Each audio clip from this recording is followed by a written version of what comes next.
Recording in progress. Good evening and welcome to this.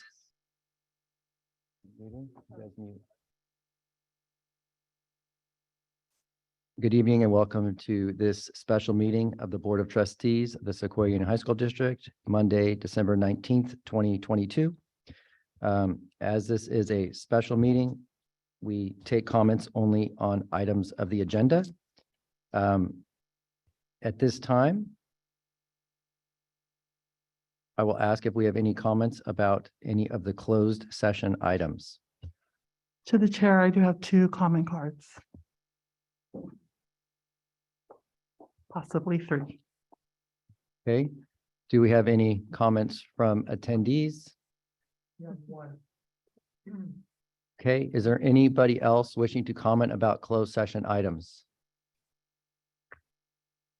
Okay, so it sounds like we have 4 commenters. Okay. Laura, do you mind leading us through the comments? Okay, I actually have 2 for closed session, and then I just received 1 for an open session comment item.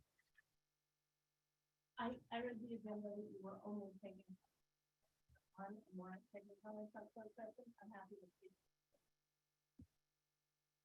Yeah, we should, the comment should be for the closed session items. So I think all of the comments are for the closed session items.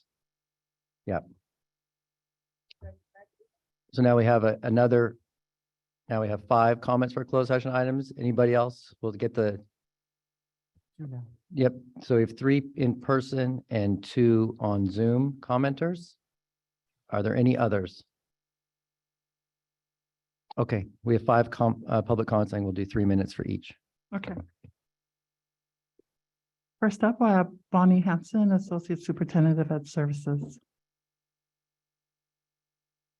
Good evening, members of the board and Sequoia Union High School District community. This is in no way meant to be commentary on anything that has gone before, just moving forward.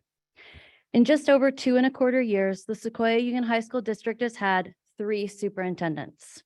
With that track record, I don't believe there will be potential candidates whom the board would want to consider who will apply for the job. Fortunately, I think we have an enviable option. In the time between our last 2 superintendents, Associate Superintendent Crystal Leach served as interim, working simultaneously as the superintendent and the CBO during COVID. She was a remarkable leader. Ms. Leach has an uncanny ability to hear a multitude of opinions, siphon out what really matters, and make decisions that are best for everyone. She leads with compassion, fairness, and a desire for every student and staff member to thrive. As a fellow cabinet member, I have witnessed her loyalty and wise counsel to the superintendents we have served and find her to be a person of deep integrity.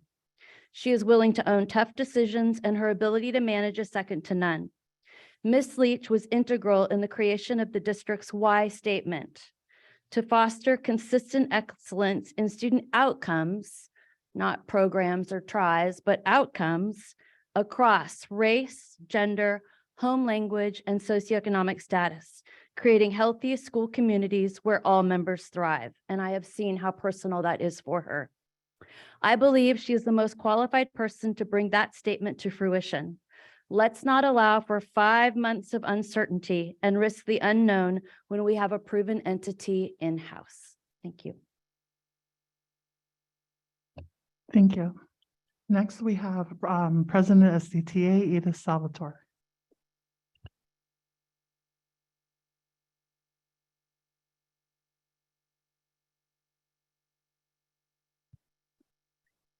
This evening's agenda item is titled Public Employee Appointment, Title Superintendent. But it is important that the board understand that appointing a new superintendent does not put an end to this chapter in our shared experience. While it is imperative that we have someone to direct the district's business, it is equally, if not more important, that the board takes tangible steps toward rebuilding trust with staff and community, to address the pain and trauma that have been caused, and to create opportunities for healing.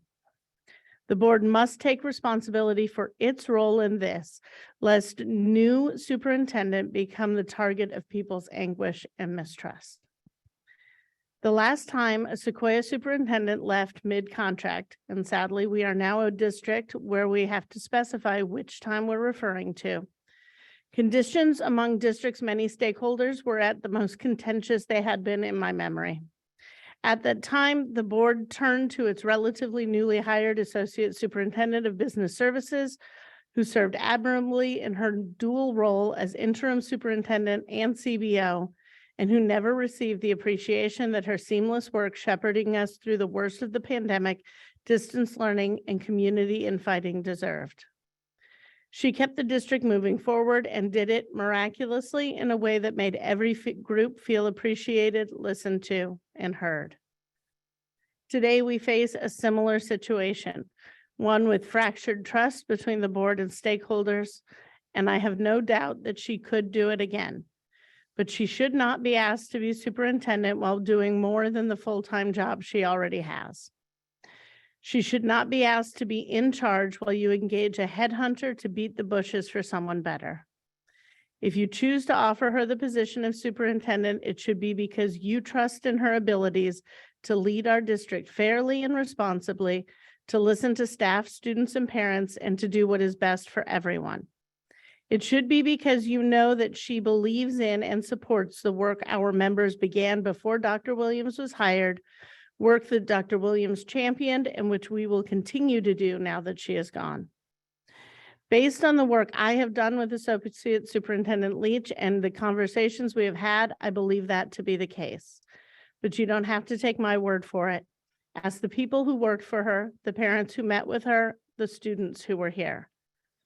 We demand that the next superintendent is someone committed to working with staff and community to build bridges and continue the work we've undertaken thus far to keep the district's work centered on students and anti-racism. I believe we already have someone with those credentials. Thank you. Thank you. Next, we have Leanne Strubb, SDTA rep.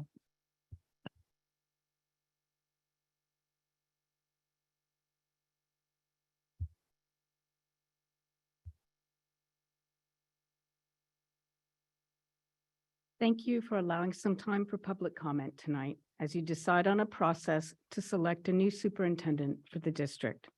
My name is Leanne Strubb, and I have been teaching English at Menlo Atherton for 27 years. I'm the English department chair and serve on SDTA's executive board. I hope you will acknowledge how destabilizing the sudden removal of the superintendent has been for our community. Since I tested positive for COVID on Thursday, December 8th, the day before the first of your many closed sessions, and didn't test negative again until Thursday, December 15th, I feel rather like Rip Van Winkle. Illness felled me for a week, and when I awoke, my whole world had changed. Like many of my colleagues, I feel insecure, bewildered, and unmoored. I want to suggest that before you begin the search for our new superintendent, you look to the past and consider the successes of our previous superintendents. When Bonnie Hanson and I started our career in this district, Joanne Smith was superintendent. She championed the idea of shared decision-making, and it was on her watch that we began SDMSC at MA. Her desire to listen to and act on the ideas of stakeholders was the keynote of her tenure. To address the needs of MA's underrepresented students, Superintendent Pat Gemma assembled a group of MA teachers to travel with him to Kansas City, Kansas, where we observed several high schools that had implemented small learning communities. As the Kansas City superintendent emphasized the need to decentralize administration, Pat leaned over and told us it was time to reduce our top-heavy district. He was true to his word and removed some of the needless layers of bureaucracy in the district office. Neither of those superintendents was perfect, nor were they universally liked, but both were effective leaders. They pursued a focused vision, they listened to stakeholders, they implemented change, and they pushed back on the idea that someone in an office has a better idea of how to educate students than someone in a classroom. I want to suggest that before you make this important decision, You consult not just your constituents, but also your employees. Get out to schools and really talk to teachers, counselors, IAs, campus aides, and yes, our administrators. We have our fingers on the pulse of the community and can offer our wisdom on what is needed in our next leader. Thank you. Thank you. Our first Zoom comment is by Jenny Bloom.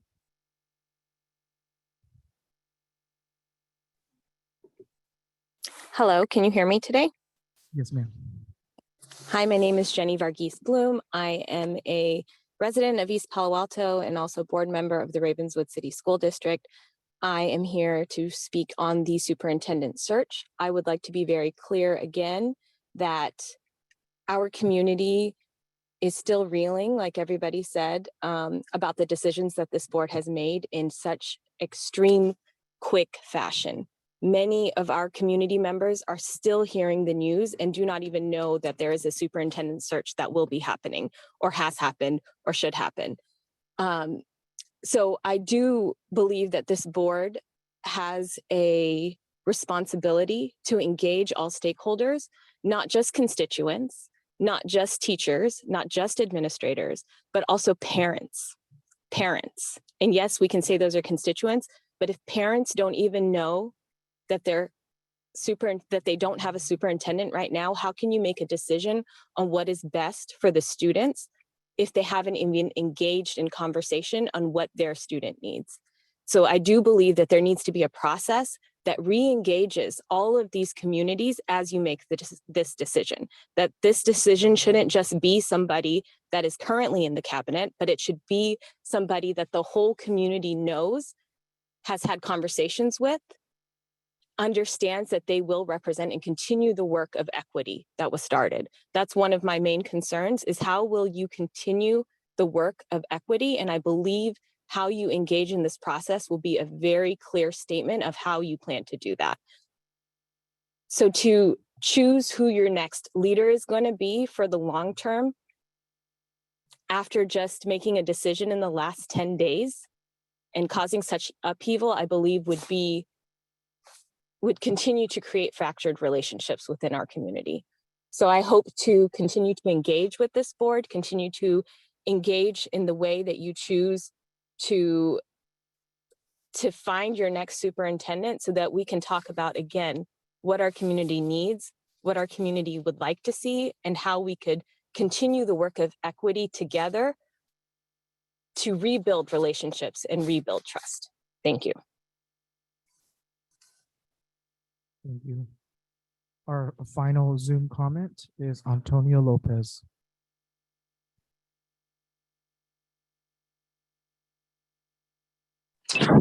Good evening, Sequoia Union High School District Board. I feel like it is a small hobby of mine at this point, making public comment to this board in such rapid succession. I'm sure you all are enjoying it as much as I am. No, but it's all love. I know that politics is inseparable to everything we do, right? School boards are not immune to one person like this person and one person having issues with that, right? I understand that. I understand personality. I understand people have. Antonio, we can't hear you. Can't hear me? Oh, we're muted now. Hold on. Let me try 1 second. That's a shame. Can you hear me now? Yes. Hello? Is that better? Yes, Antonio, that's better. Okay, that's fine. I don't know how much y'all heard, but I was just saying that I understand that it's inevitable, the politics in this situation, that there will inevitably be trustees or council members who have certain proclivities to certain executives and vice versa. I understand that it's impossible to do that, to separate the two. I do think I want to echo the sentiments from the previous speakers that I think it is a bit too brash to advocate for particular individuals. I don't think that this really is about saying getting one person or the other, right? In the same way that it was beyond Dr. Williams. It was about what she stood for, the values she represented.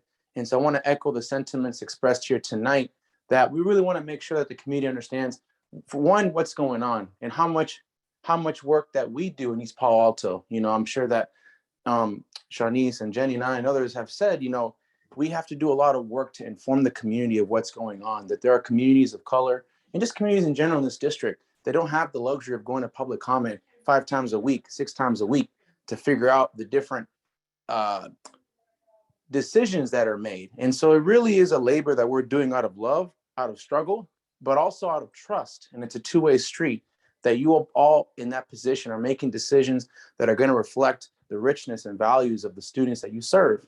And I do believe it is so important that whatever decision you all make in closed session, which we don't truly know, that you also engage the community, you engage students, you engage our parents, you engage folks who don't know what the school, who the 5 district trustees are, right? Because we just had a recent change of the tide. It's really important that y'all really get out there and explain to folks what happened, what is happening, and what your future is for this district in terms of your superintendent. And also, I just want to be a bit frank with y'all because I feel like we've developed a relationship these past several weeks with all the turmoil that we can share that is, what motivation does a superintendent have when their contract is renewed to 2 months later getting the boot, right? And so I want to make sure that whatever decision is made in the end, it is done with trust, it is done with dialogue, and it is done with a sincere effort to be transparent to our community. Thank you so much. Thank you. Okay, as that concludes public comment, we're going to recess into closed session. The board agenda has us coming back at 6:30 for open. That's just an estimate. We could very likely be longer. So I just give that as a heads up. I'm not sure how long we'll be.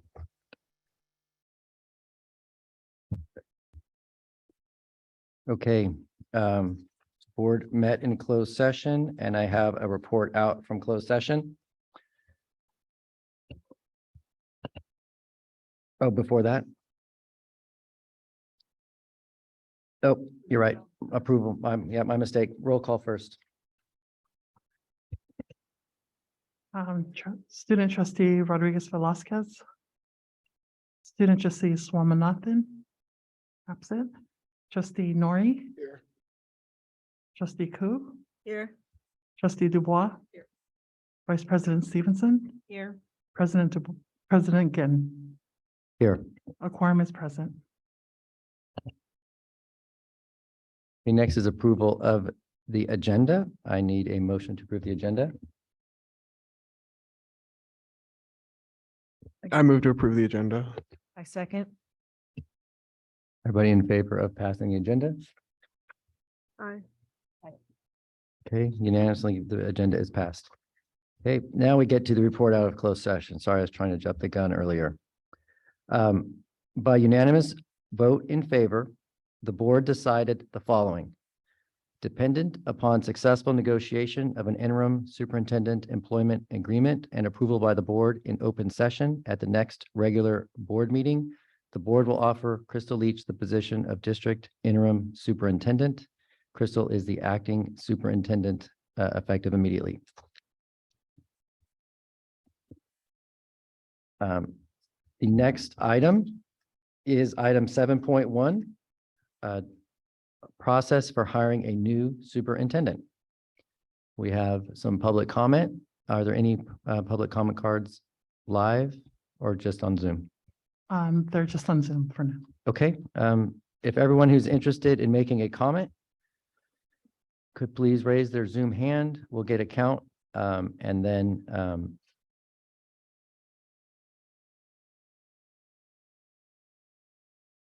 I see.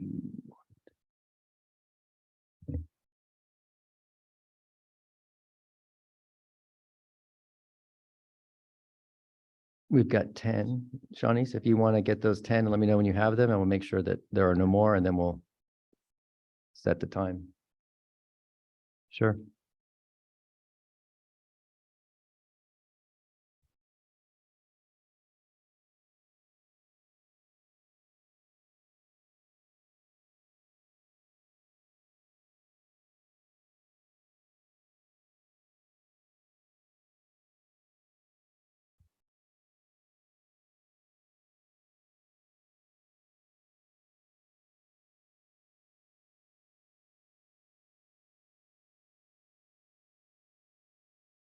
Okay, so we have 10 public comment. I'm fine with going 30 minutes. If the rest of the board is, we'll do 3 minutes per person.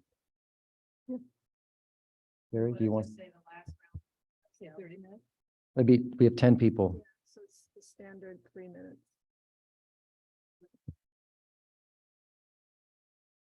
Yeah, if there's anybody else who wants to comment, please raise your hand now because we'll do these 10 and not anymore. If anybody else wants to comment, please raise your hand now.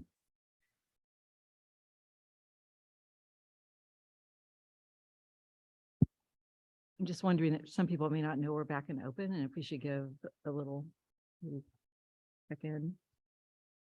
Maybe another 5 minutes or something, just if that's too much, I understand.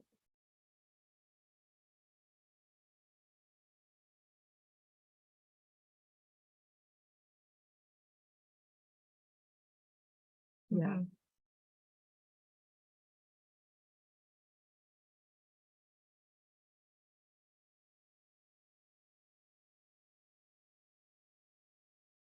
Okay, so let's do the 10 people that have raised their hand and we'll do 3 minutes per person. Laura, if you could walk us through, that'd be great. Okay, Thank you. I'll read them.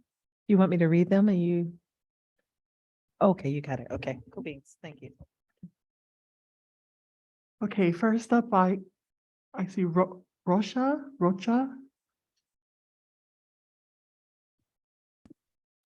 Hi, can everyone hear me okay? Yes.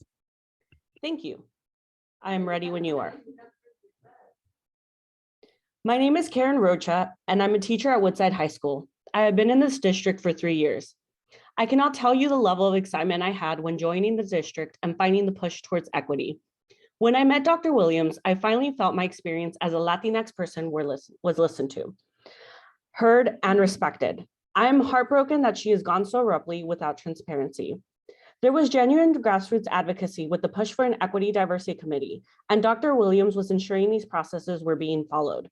With the removal of Dr. Williams, the board has removed this trust from stakeholders, especially with a conference with legal counsel. As we move forward, we need a superintendent who is unapologetically anti-racist. Our students need someone who looks like them and who has a similar background, someone who represents them. We need a superintendent who continues equity work in the district while spearheading programs centering equity.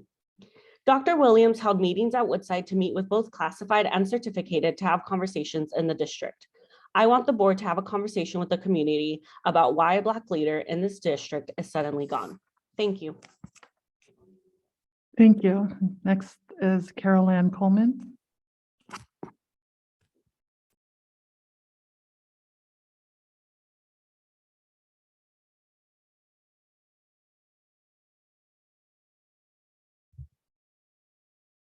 I think Carol Ann, are you there? Yes, I'm here. I just have really slow internet. So just the button just came up. So good evening. I am Carol Ann Coleman, stakeholder, parent, teacher. And I have a lot of things I want to say, but I'm sticking to the agenda.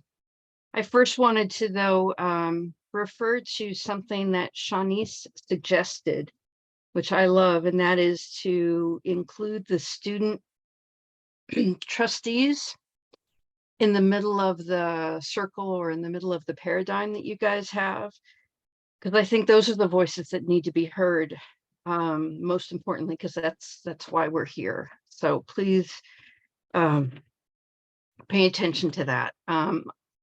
So I'm going to try and get through this as fast as I can. I'm very, very concerned that what I'm about to say will not matter. Last week, I was saddened to hear about the quote unquote separate ways statement of Dr. Williams and how she was exited. Let me mention that I'm grieving in many ways. Grief is not something that one can get over in a week or in 2 weeks or in 3 weeks. Grief, one can get over on their own time. You cannot rush grief. It has to be honored in one's own space. I recently lost a loved one 2 weeks ago, but to be honest with you, I feel like I've lost 2 people in my life.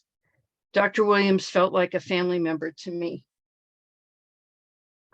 And she was giving so many hope that they too could also become inspiring leaders, people that look like them. Dr. Williams's legacy gave me the courage to be my very best to dismantle white culture and to discuss our biases in a variety of conversations. Many members are grieving like me, but they don't feel comfortable saying it because it's too painful for them. So I am their voice tonight. The rushing to all the changes, at least in this 2-week time, it can't be rushed. I know I keep saying that, but Christmas break is going to, or winter break is going to come. And when we come back, we're still going to be grieving. So please have grace with us. Please listen to us. Listen to the Black women, as Trevor Noah says. Dr. Williams built a bridge that gave many, many hope. So let's try and keep that legacy, at least for the 10% of Black women that are not represented in our school district. Thank you. Thank you. Chris Beatley-Hagler.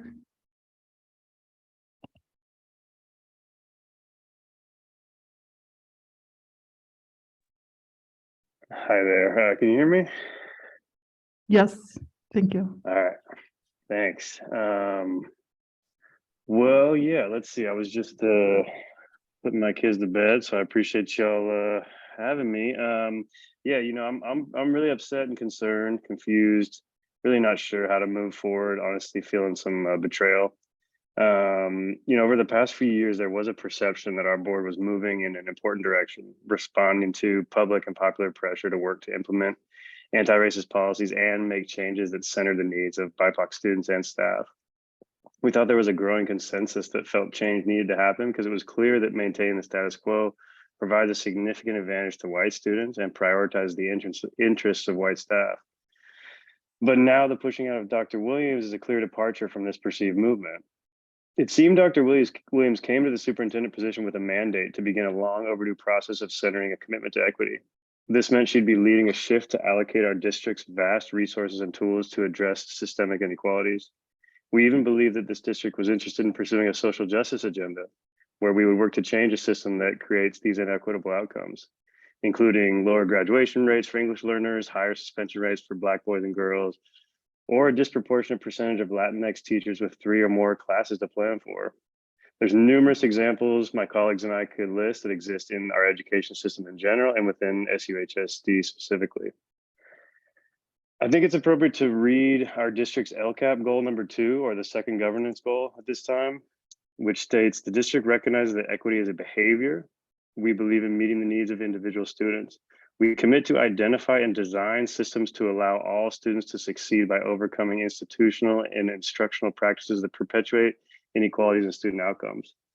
So many of my colleagues support this goal, and we're thrilled that when we saw the district adopt it as a guiding principle.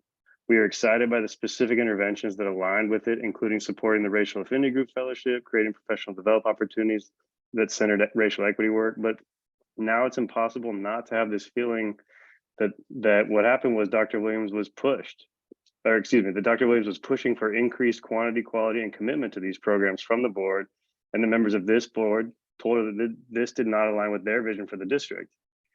I live in Area C, Mr. Ginn. I voted for you in the last election. Our union endorsed you. We believe you'd be a support for these necessary policies, but now I'm only left to believe that you've been complicit in pushing out the superintendent who is working towards an explicit district commitment to serve all students.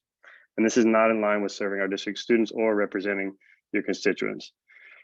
So I think I'm out of time, but I don't think that the board is working towards LCAP goal number 2, and I think y'all really need to reconsider that and how you're going to be doing so moving forward.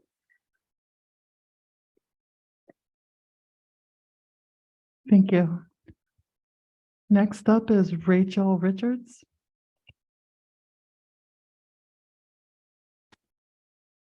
Good evening. My name is Rachel Richards, and I am both a teacher and a resident. And first and foremost, I just want to say that I love my students and I love my community.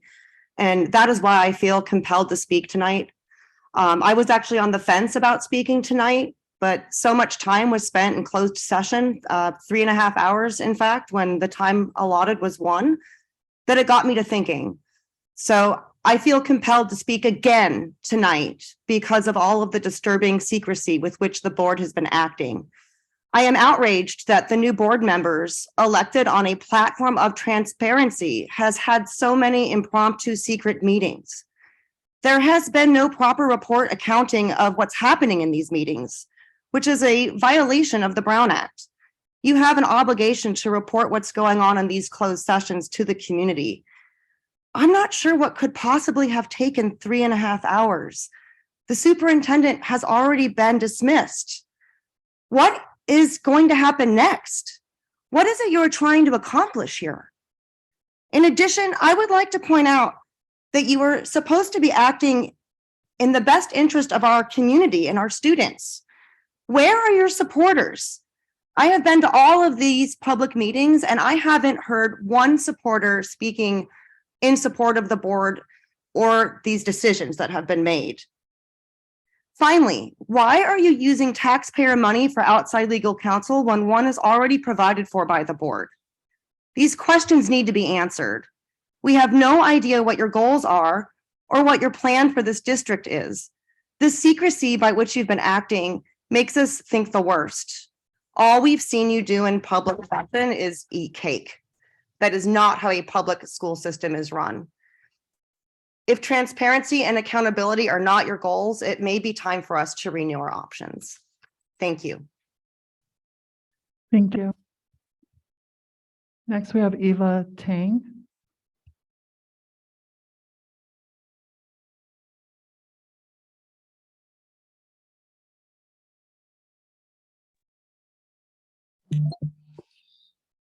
Hello, board. Zoom is a little slow on the unmute tonight. Well, I had planned on a very quiet evening tonight in preparation for finals. Plan on going to the gym, which, by the way, Shawnee is still waiting on you to become my squat partner. Have a quiet evening, dinner with my partner, but then closed session came and it got to be 6:30 and I was at the gym at 6 and I was like, everybody make long comments because I need you to hold time for me so I can comment at 7, but then 7 rolled around. Now it's what time is it? It's 9:18. So here's another thing to add to making doing well at this job unsustainable. And I want to note that many of us want to speak tonight but can't be here because closed session took so long. And I remind you, we have finals this week. Many of us can't speak and aren't ready to because of the hurt that's in this community. There's a lot of grief here and they can't put their own feelings into words, but we have met together and there are many other teachers that want to say something but just can't. Just so you know, there are 10 of us that are in this Zoom line, but there are many more that have feelings about this. There's a lot of mistrust in the community because of the sudden ousting, and they're not ready to provide input on a new superintendent when they're still reeling from grief at the ousting, very sudden ousting of the last one. Nevertheless, Sequoia Union High School District is not one person, and we need someone moving forward, of course. So I need to tell you about the priorities that you should be looking at when selecting a new superintendent. Equity, of course, is number one because all of my students are people of color. So they are number one to me. They ought to be number one to you.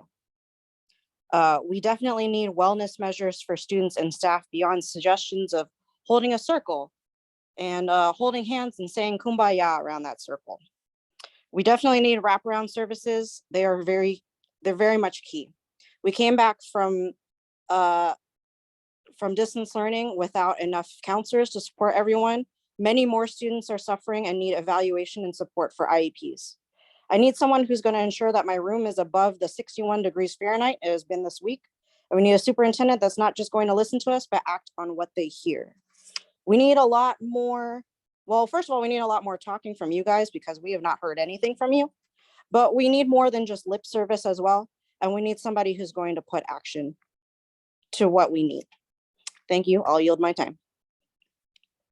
Thank you, Eva. Next up, we have Jenny Bloom. Good evening, trustees. My name is Jenny Varghese Bloom. I am a board member of the Ravenswood City School District and a citizen of East Palo Alto. I'm here with you again during open session. I just also want to say that the public is now being asked to comment on the open session item of the superintendent search. When we just heard that in closed session, the thing that you have decided is to move forward with an interim superintendent with a contract. It is unclear the length of that contract. It is unclear what you guys want to do for the superintendent search. We have not heard from you what you would like in this idea of a superintendent search. Are you guys going to be looking for a new superintendent, or are you trying to go back to what you have always done? I will say that this board has been a board that has a choice to make. You could either be a high school district that continues to move forward in equity for all of our students of color. And as you move forward in that work of equity for all students of color, that actually moves forward students of privilege. Or you can be the same board that I've been hearing about, even though I've only been in this area for 10 years. I've heard that people my age from 30 years ago and even older, 40 years ago, we heard a gentleman said that he laid in front of a bus for equity. He laid in front of a bus so a bus could come to East Palo Alto to take kids to your school district. So you have a choice to make. Are you going to be people who move equity forward, or are you going to go back to the same old that we have, that students of color, and I can't even say we, that students of color that I represent in my district have experienced for over 40 years, 50 years. What are we going to do? Are we going to continue to give students who have immense privilege, more privilege, and continue to stomp on students who do not have that privilege because you want to go back to make sure that every student gets a chance while ignoring the same students that you've always ignored, which are students of color? So I will say again, as a representative of my community needs time to process. My community needs time to even hear what has been happening that you guys have been moving at warp speed doing. My community needs time to hear it so that they can make comment on what type of leader they want to see, what type of leader they want. And I feel like we've been loud and clear, but you're just not listening. So we'd like to have an opportunity to have you guys listen again, to try to make the right choice again. So I hope that whatever comments you make in the open session is so that you do a search and you have our voice included. Thank you. Thank you. Next, we have Sue Shin.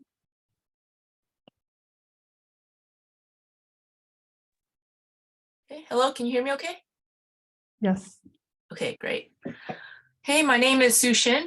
This is my 10th year at East Palo Alto Academy and my 9th year in the district. In my time here, I've never been as incandescently angry as I was last week when I was notified that Dr. Williams would no longer be our superintendent, a decision that was made by the board behind closed doors over an infuriatingly hasty timeframe.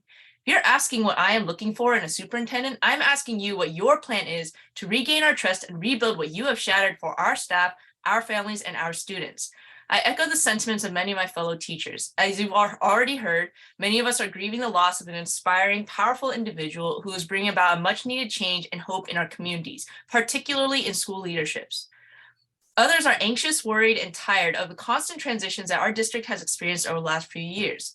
I myself am wondering what possible reason there could be for your actions if you are claiming to represent and work with us and for us to serve our families. For our newer board members, I wonder what message you're trying to send us by making this decision behind closed doors despite running campaign platforms on the basis of transparency.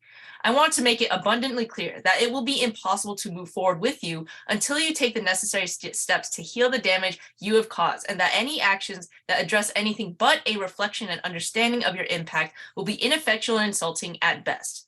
So I ask again, before you ask us about what we look for in a superintendent, what reason do we have to trust you with our hopes and dreams for the future? I'd also like to share some of the words of my colleague, Alan Eaton. You are all elected officials with an expertise in the books who have countermanded the trajectory of an entire district for students and faculty alike. Who are you, in whatever choices you made, advocating for or helping to feel seen? No one I teach and no one I work with or for. The district had been making progress in essential work organically and independently over the last 7 years. With the hiring of Dr. Williams, we've received a knowledgeable facilitator and guide. This work was in response, as always, to the work we do with students who feel and see race and identify an identity differently than prior generations. The work we do is in response to that. This new action aims to stop a flow that's already in motion. The dissolution of the relationship that Dr. Williams, or of our relationship with Dr. Williams, who you let go, makes our district less appealing for future hires and less secure for those of us who are here now. So we improve equity and instruction across the board. Whatever happened is a disgrace unless the board can explain how it is not. Given the lack of transparency from this board and its failure to attend to the pulse of the district itself, I can only say that I hope you will account for yourselves and acknowledge that the district at large views your actions and secret deliberations with mistrust, and your having lost Dr. Williams as an error and a disgrace. You can counter these sentiments, but only with transparency and accountability, the basic virtues that we expect from all elected officials. I yield my time. Thank you. John de Ferris de Gomez. Hi, yes, thank you. Can you hear me? Yes, thank you. Wonderful. So I apologize in advance for the passion of my speech, but as the time ticked by, my patience grew thinner and thinner. I'm first of all shocked, 3.5 hours behind closed doors to make a 5-minute decision. I mean, Crystal Leach is an obvious choice given the disastrous position that you put the district in. And she has served us well in the past, and I'm sure that she will serve us well again. But that it should take 3.5 hours to make a 5-minute decision is shocking. At the last open session, I reminded the board about procedure, that board procedure is not a suggestion. It is a firm expectation. And that also goes for just basic respect in the conduction of business by the board. The fact that we spent 2.5 hours waiting with no word as to what we were waiting for, or if you would even come back out of closed session, is just unforgivable, especially in light of all that's happened in the past couple of weeks. I also want to touch on the topic that so many of my other fellow stakeholders have commented on, which is what we're looking for in a new superintendent. I want to remind you guys about other criteria that I don't hear mentioned often enough, but that also speak directly to so many of our students. And that is that, guys, being able to identify with your leaders goes beyond the color of their skin. We need somebody who, like our students, so many of our students, at least half of our students, have known hunger and housing instability. They have known a direct trauma from violence. They have suffered personal and professional harm from discrimination in some form. They have suffered generational poverty. And they, unfortunately, are forced into a dependency on leaders who are more often than not failing to both act in good faith and keep their word.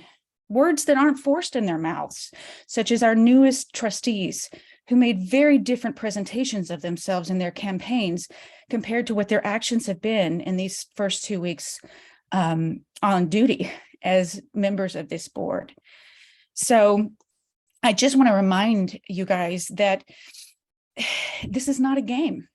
These decisions affect real people in real ways, right? And so if this is honestly the best that our board can do, then I request humbly that you all consider following Dr. Williams' forced example and consider leaving the district, because if this is the only way you can serve our district, we are better off without one than with.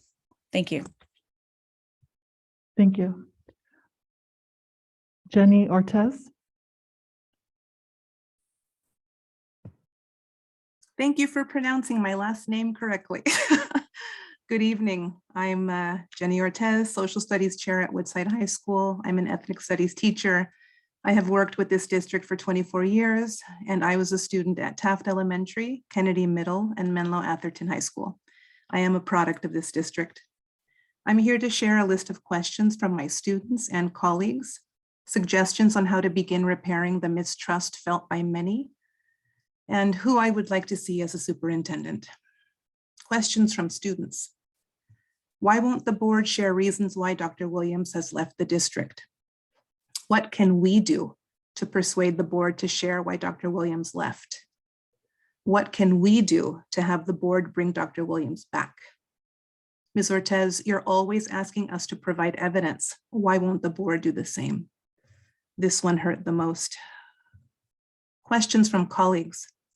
Dr. Williams came and moved our district to have critical conversations around inequities within our district, racial, cultural, social. When will you state your commitments to support your second governance goal around equity? How will the board build bridges beyond Atherton, Woodside Hills, Belmont, and San Carlos? With so many community members upset about the decision, when will the board address these concerns? Your decision has left many angry, hopeless, and upset. What is your plan to rebuild trust? I would like to see you create space for people to share their concerns and give them an answer to their questions, not via email, but time to meet you in person.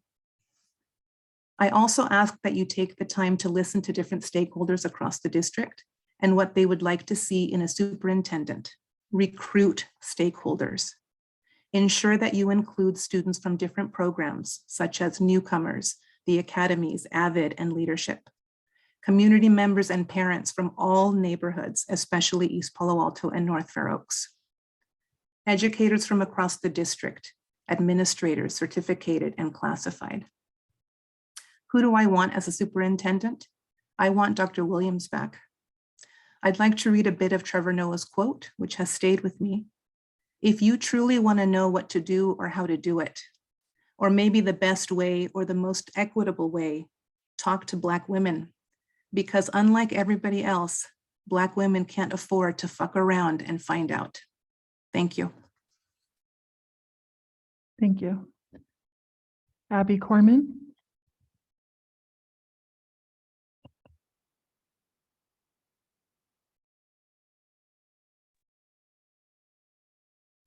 Hi. I'm glad you're working and thinking about how we need a process for selecting the next superintendent. But as you've heard, there's so much that's painful about this. We're beginning the process for hiring a new superintendent mid-year after pushing out the superintendent that we had for reasons that still are not yet clear. Our district and site leadership seemed surprised last week by your press release, so it seems there was little process in the pushing out of our superintendent. We feel unheard. The swift removal of the superintendent makes us wonder if you really value the work we've been doing and voicing constant support for, staying up until 10 o'clock at night when we have to go in and teach the next day. We're worried. We're now on our third special closed session in 1 week. We're tired. We're literally giving finals this week and celebrating Hanukkah and preparing for Christmas and Kwanzaa. We don't trust you. We were told the only time we could comment on tonight's agenda was during action item 7.1. It was highlighted. And we've waited 2.5 hours after 6:30 to have our voices heard. Your community has some basic questions that you have left unanswered. While you may be limited in what you can share, I think there's more that you could clarify for us that you haven't yet. Whether that's now or in the near future, I believe in order to restore some trust, it would be helpful to hear as much as possible about the answers to the following questions I've heard from my colleagues and the community. What was your new legal counsel for? Will you be using this new legal counsel in the future? If so, in what cases? Or are you already done with them? Was there a criminal or civil charge against Dr. Williams? Are we paying off Dr. Williams's contract through 2025? Are we still paying off Dr. Strushley's contract? Are we hiring a firm to help with the search again? In sum, what has just the first 1.5 weeks of this new board cost this district in taxpayer money? Are we planning on including the EDC in the hiring process? And when does that begin? Will Crystal be required to take on 2 jobs again? What's our expected timeline? I have about 10 more in another paragraph to share, but I see I have 5 seconds left, so I'll follow in an email. Thank you.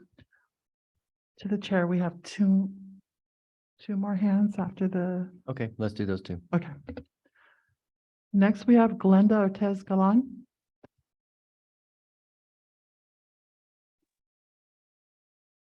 Good evening, members of the board. Buenas tardes, o mejor digo, buenas noches, miembros de la mesa directiva. Mi nombre es Glenda Ortez Galan, and I'm the district counselor on special assignment. I've been working in this district for the past 17 years as a school counselor at Sequoia High School and East Palo Alto Academy. My roots run deeper than my tenure, as I'm also an MA alum and grew up in North Fair Oaks. As my sister Jenny Ortez mentioned, we are products of this district. I've been quiet the last week, struggling with Dr. Williams' dismissal, and had a really hard time putting my feelings into words. Today, I'm here to express how much Dr. Williams means to me, my colleagues, and most importantly, our students. Prior to the hiring of Dr. Williams, SUHSD did not feel like home for me and many staff members of color. I saw an increase in the hiring of white administrators, and at the same time, BIPOC staff and administrators being pushed out. The racism and misogyny that my Black and brown colleagues and I experienced was causing mental and physical exhaustion. It was making us sick, and yet no one complained because we didn't feel it was safe to do so for fear of retaliation or lack of support. Thus, we remained silent. Finally, during the spring of 2020, I joined my colleagues Taja Henderson, Elisa Nocedal, Amy Hansen, and Pablo Aguilera, and formed the original EDC. Almost 3 years later, I've seen progress. I was part of the Racial Affinity Fellowship. In a 1.5 years, Dr. Williams began her legacy by beginning the process of moving us from the oppressive forces of white supremacy culture to true equity for SUHSD. If you were to ask me what type of leader I want for SUHSD, my response would be simple: Dr. Darnese Williams. Dr. Williams brought back humanity to SUHSD through her beautiful speeches at graduations, college signing day, acknowledgements of students and staff at board meetings. Dr. Williams is the first superintendent that publicly acknowledged counselors and invested in our work because she understands the combined need for academic, college career, and social emotional work. She goes out of her way to acknowledge her staff at schools and the district office. The increase of BIPOC administrative hirings has felt like a breath of fresh air and gave many hope to pursue leadership because there are leaders that finally look like us. She holds the highest of expectations for all students. Many had shared how they felt seen by Dr. Williams. I know how they feel. I'm not ready to talk about what I want to see a new leader because Dr. Williams is no longer with us. Tonight, we have heard the word grief repeatedly. And if you know about the stages of grief, you'll know that there are multiple stages such as denial, anger, etc. And the final stage is acceptance. Please understand that many of us are not there yet or aren't even close to it. Thank you. Thank you. Councilmember Antonio Lopez. Good evening, everybody. Hope you can hear me from the start. I want to first just acknowledge the faculty and the teachers and the counselors and administrators tonight for taking time out of finals week to talk about their priorities, their vision, their needs as members of this district. And I think, and I wish to remind the board that this is day 10 of this iteration. I'm someone who walks the world through a lot of faith, a lot of trust. I say that a lot, probably to individually to who when I've met you all individually. And yet, I think part of what is emanating from the community right now is this enormous warp speed, someone said, of one getting rid of Dr. Williams and putting someone in the interim, and it has this perception of that was the plan all along. It's certainly not something that I would like to feel or want to believe is true, but I think with so much of the community grieving, processing, maybe some are even unaware of what's happening. I just want to underscore the sense of the impact and the hurt and the loss that folks have. And one question that bears in my mind isn't even about who's there, who's not there. I would love to know how this board is going to demonstrate that it is listening, that it is tending to the needs that have been so eloquently articulated by faculty, by administrator, by counselors. In other words, I would love to see tangible action that demonstrates from this district that you are listening to your constituents, listening to the folks that carry out your vision every single day. Because right now it just feels like we're doing this ceremonial public comment, but no actual impact is being made. And I want to also emphasize to this board that there are faculty, there are folks who've shared with me, and I'll just be respectful of their name, their identity, who've said that the loss of Dr. Williams has really epitomized their experience of feeling marginalized in this district, of not feeling taken seriously, of feeling discriminated. And so I said this in the closed session portion of my comment. I'll say it again. Yes, this is the loss of Dr. Williams is a very it's something we're still reeling from, but it also went beyond Dr. Williams. It is about someone who we felt that for decades as members of East Palo Alto, Norfolk Oaks, Bellhaven, we had an experience in Sequoia. And we grew up with sort of the other side of Sequoia District, if you will. And with her removal, however we want to call it, it has felt like we're creeping back into that time period. And so I wish the board luck in restoring trust. It's only day 10, we have 4 years to go, and we'll certainly do our part to try to shed light. Thank you. Thank you. This concludes public comments. Okay, thank you, Laura. Yes, we are. So in this case, the item on the agenda is process for hiring a superintendent. So we can comment about the process for hiring a superintendent. Anybody want to start us off?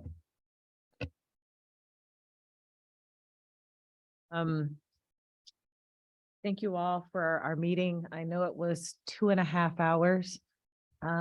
For the outside, you all have been waiting a long time. For us that was in that meeting, it wasn't an easy meeting. And I can't talk about what was in the meeting, but it wasn't an easy meeting. And so for that, I'm grateful. People say, why are you grateful for a challenging meeting? It's because we actually talked. And so I wanted to share that publicly with you all, but also for our audience to know that it wasn't an easy meeting. Decisions don't take 5 minutes, unfortunately. And so I wanted to thank you all for that, because I'd rather be transparent and really talk than just to make an easy decision. I think it's important to wrestle. I'm watching Carrie, but it's important to wrestle. We always talk about that. In love. As far as the superintendent and hiring, I think you reported out, President Jen, didn't you? What our process is? I can't remember. The discussion now is about the process moving forward. Okay. So the other thing I want to share is I know the community is hurting. And so there is this grief process. And we're not going to be a perfect board in dealing with this, but we're going to be a conscientious board and a diligent board. And so I'm looking at all you all because it's not really about the audience. And so I heard that commitment from you all, and that settles my soul. It doesn't mean I'm not grieving. It doesn't mean I'm not hurting, and hurting because my community is hurting. Our community is hurting.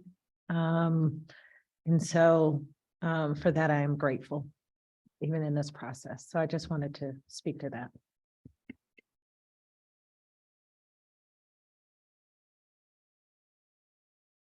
Okay, I heard a few things that I heard. We heard a lot during the public comment, but some things that I heard that resonated with what I think our whole board is committed to moving forward. Some key words were transparency, accountability, needing time, getting feedback on a process, regaining trust, and making people feel heard. These are hard things to do in a school board setting where we have agendas and meetings and things, but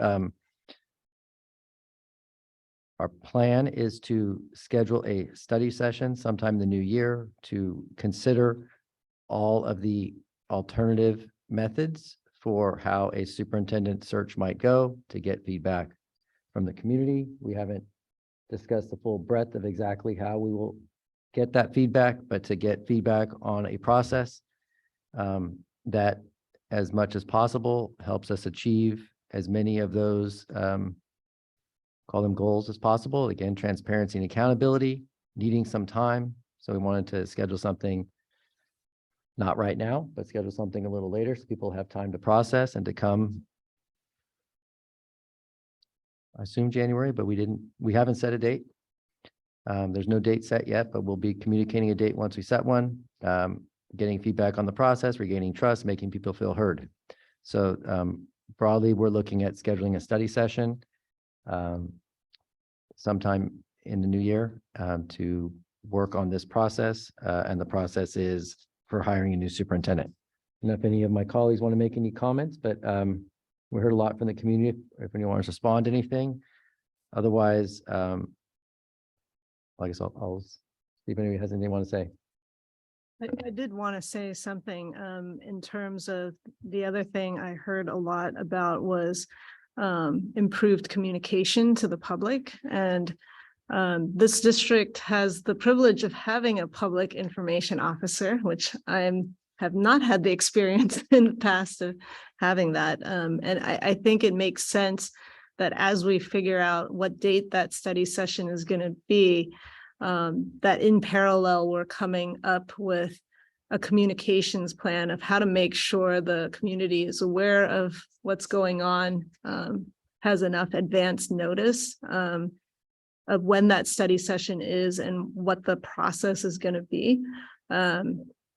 Because we do want there to be community input ahead of that discussion, right? And so I think before we as we figure out like a date and things like that, we should also be working towards some sort of communication strategy. As someone new to the board, I'm actually not as familiar with the overall communication strategy, but we really should have one. And I don't know if that's led by who that's led by. If it's a subset of the board or if it's the board together.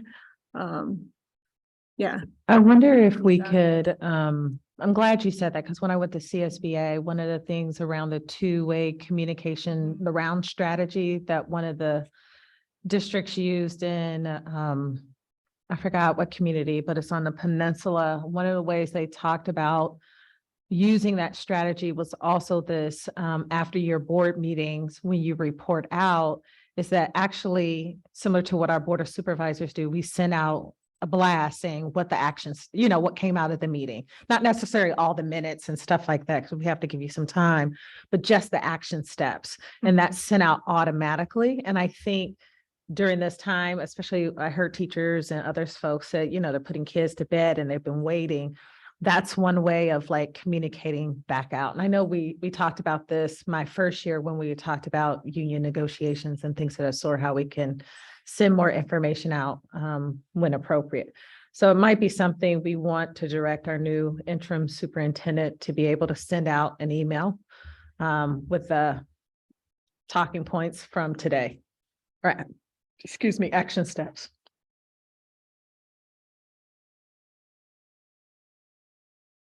Would love to give some direction so that we know what the next step is for tomorrow.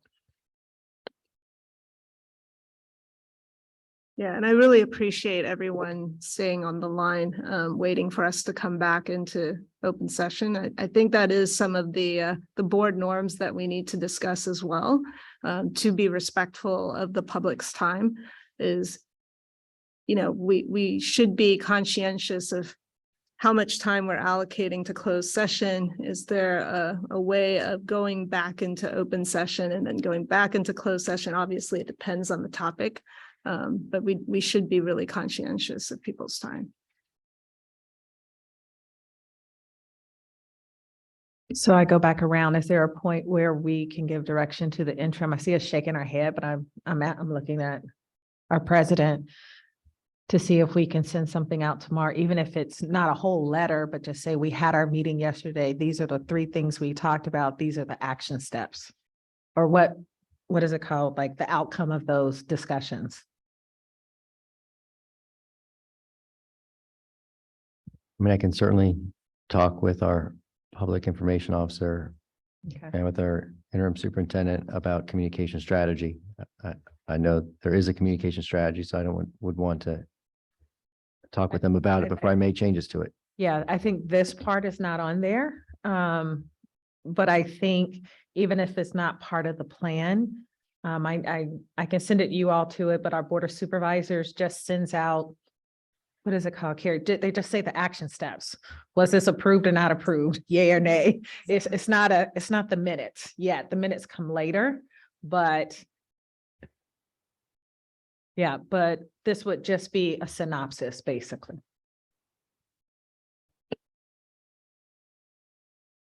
Yeah, I mean, there's that component, and then there's just making sure that when we have upcoming board meetings, I mean, we already send something automated to people who sign up to get updates on upcoming board meetings. But maybe beyond that, because this is a superintendent search process, there should be something that's more a narrative, right? Explanatory than just the agenda. So Well, I think in particular, we do want to have a communication strategy around Yeah. the study session and the search process that may be different than around other items throughout the year. This Yeah, is the special item. Yep. Which definitely we want to have a strategy to get as many people to engage in the process as have interest in engaging in the process. Yep.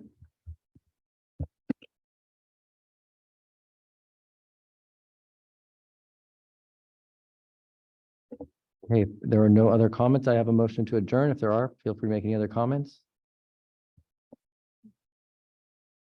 Someone want to make a motion to adjourn? Okay, Carrie moved to adjourn. Shawnee second it. All in favor? Aye. Okay, meeting's adjourned.